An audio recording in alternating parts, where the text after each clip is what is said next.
So how many of you been fooled by a cover thinking it was the original version of the song? That's a trick question. I know everyone's done that before. That could be for a lot of reasons. Maybe the cover was bigger commercially, it was used in a movie, or most of the time you just heard it first. Super good example, Nirvana's cover A Man Who Sold the World by Bowie. After their MTV Unplugged show, this cover became huge. To this day, it's still one of their biggest songs. Well, it got so big, a concerning amount of people thought it was originally by Nirvana and Bowie was covering them. And I say concerning because in the cover, Kurt Cobain outwardly said the song was by Bowie. That was a David Bowie song.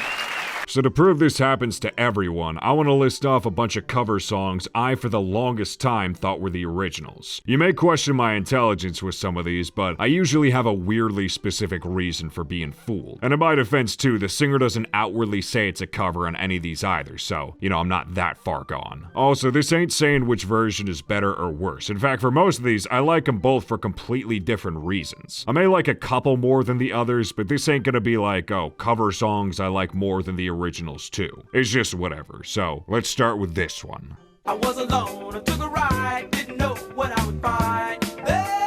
Starting with a Beatles song is definitely gonna rustle some feathers, but to be honest, I've never actually been super into the Beatles. Of course, mad respect, music wouldn't be the same without them, but a band I was into for a while was Earth, Wind & Fire. I had a greatest hits CD that I played driving to school a lot, and the opening track to that was their cover of Gotta Get You Into My Life. This cover's awesome. It adds an entirely new intro and has a lot of the band's staples. Horns, groovy bass, the works. I didn't actually do a deep dive of the Beatles until I saw the Get Back documentary. I listened to Revolver front to back for the first time, and I knew I recognized the song, but got confused because this one starts at the verse and not with an intro. I like this one a lot too. It's also got horns, but they're more subdued than Earth, Wind & Fire's. I was alone, I took a ride, I didn't know what I would find there. I prefer the cover a bit more because of nostalgia, but it's also nice to hear a Beatles cover that isn't come together. And the freckles in our eyes are mirror. Oh, this is a great sad song to listen to when you're sad. I know that sounds counterintuitive, but sometimes you want to feel as sad as possible. And thankfully, this one delivers. So this one always confused me, because not only did this cover come out less than a year after the original, it was also featured on the soundtrack to Garden State. So even though the original Such Great Heights is iconic, the Iron and Wine version got a lot of its own fame too. And it wasn't until looking it up did I learn which one came first. Not that it really mattered, because I love both these versions. The Postal Service one has so many cool things going on. The bit crushed drums and bass, the keys, the ambient beeps and boops. I swear I notice something new every time I listen to it.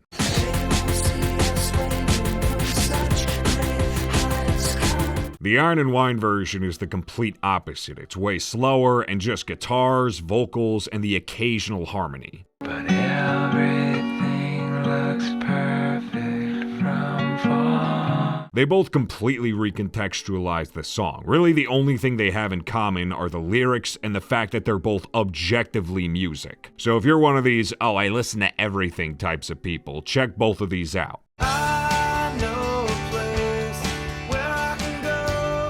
The Lemonheads are a band I've been inexplicably into for years. They're very soothing but chaotic and unpredictable. And a clear example of that are the songs they cover. They've done a lot of these. Mrs. Robinson by Simon & Garfunkel, Brass Buttons by Graham Parsons, Step by Step by New Kids on the Block. But one that I honestly just recently learned was a cover is Into Your Arms, originally by Love Positions. I do some editing work for other music channels on the side, and I did a video recently about the Lemonheads, and wouldn't you know it, they mentioned Into Your Arms was a cover, and boy howdy did that rock my world. Okay, not really, but yeah, even to this day I still get tricked. I do like the Love Positions version too. It's only half the length, but it's lighter than the Lemonheads and has some really cool chimes mixed with the guitar.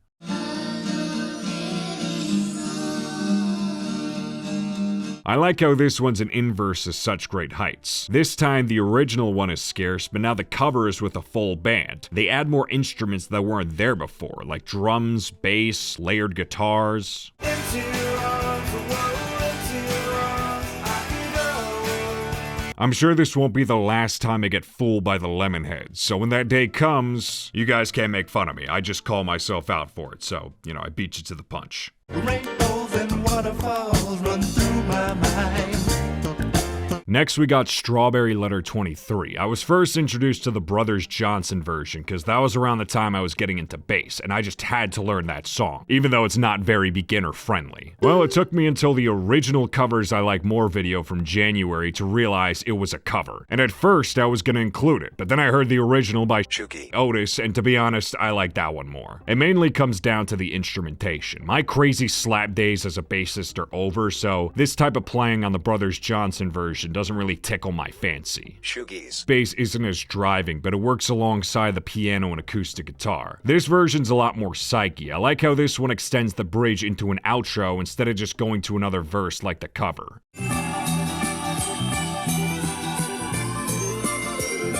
I'm sure that'll be sacrilege to other bassists, you know, me not being enamored by this cover anymore, but it's physically impossible to not piss bassists off. They're literally the butt of everyone's jokes. Everybody's misused him, ripped him off and abused him. To continue the subject of bass guitar, if you're a bassist and don't know Fishbone, listen to their album Truth and Soul. This was another one I had on CD, and even though I said my crazy slap days are over, there's still a lot of great riffs on this. Like, check out Bonin' in the Boneyard. But the first track on this is a cover of Freddie's Dead by Curtis Mayfield. It took me until watching a bass tutorial for the song to learn it was actually a cover. Sadly, I can't find it for the life of me, but I remember the dude was British and he played a wall bass, so if that rings any bells, please let me know. Fishbone's cover is great. It's funky, but also sinister because of the deep bass, synths, and horns. My favorite part is halfway in. They do a key change with the main riff and jam out where you'd expect a solo to be.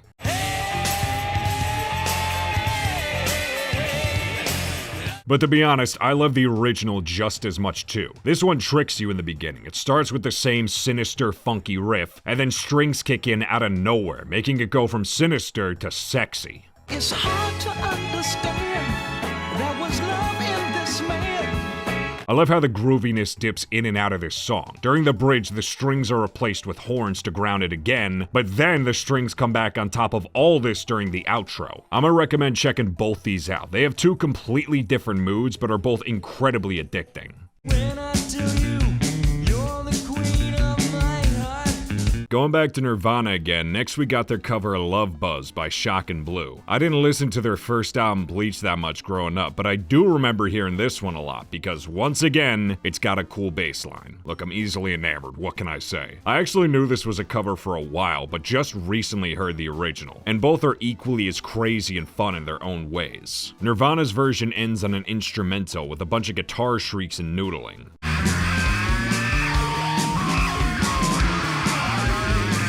Shocking Blues is slower and not as driving, but the bass line is played on sitar and makes the song more trippy. Then halfway in, the drums go into double time and everyone starts jamming and going crazy.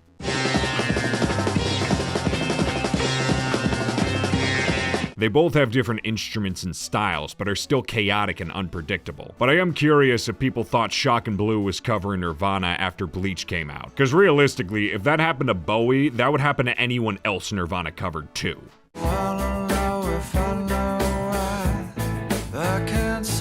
Alright, this one's a strong hear me out, okay? I'm gonna make the bold claim and say Make It With You by Queens of the Stone Age is actually a cover because the song was originally written for Josh Homme's collaborative project, The Desert Sessions. Basically, him and a bunch of other musicians would go out into the desert and write a bunch of weird, trippy desert rock. And they actually released a version of Make It With You a few years before Queens did. Theirs is a bit more loose and jammy, and Josh is more raspy with his vocals. He sounds like Mark Lanigan to me. These mysteries of life, that just ain't my thing. It's cool hearing an older rendition of this song that isn't a demo recording, and this isn't the only time Queens did this. Songs like In My Head, Hangin' Tree, Millionaire, and Monsters in the Parasol were all by Desert Sessions first. So by that logic, if Make It With You is a cover, then all those songs are covers too. I don't know, you be the judge if I'm right or not, I just like to bend the rules.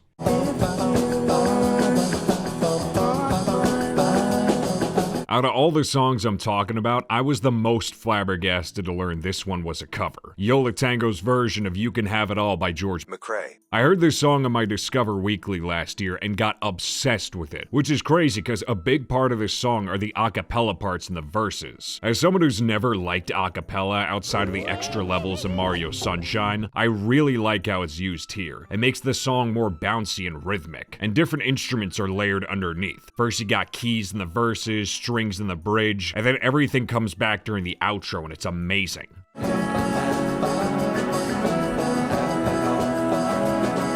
The original by George McCrae is great too. This one isn't as trippy as Yo La Tengo's, it's a lot more disco. The drums and bass are super groovy, and the organ at the end is nice too.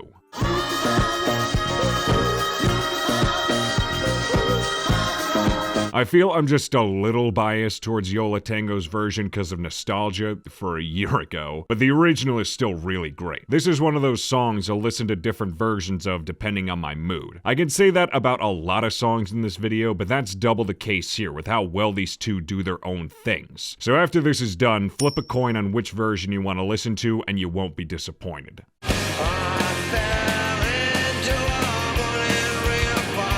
And finally, we got Social Distortion's cover of Ring of Fire. I found this one through Guitar Hero. I had 3 through 5 on the Wii, so a lot of their songs were iconic to me. But it took me a long time to realize this wasn't their song. I was like 10 when I played those games and had no concept of what a cover song was back then. I just thought it sounded cool. But I'm sure I'm not the only one fooled by this, as that's kind of a running joke with Johnny Cash covers. Like, if you can believe it, I knew people who thought Hurt was his original song and not a cover of 9 Inch Nails. Because you want to know another song this happened to him with? Ring of Fire. The song was originally written by Merle Kilgore and June Carter and performed by her sister Anita for her album in 1962. And after hearing the song, Johnny liked it so much, he recorded his own version for a greatest hits album the next year. Sadly, from what I read, Anita's version wasn't that big when it came out, causing it to get overshadowed by Johnny's. Which is a shame, because I like hers a lot too. This ain't the type of music I actively listen to, but it's good for history's sake. And she's got a good voice. I fell into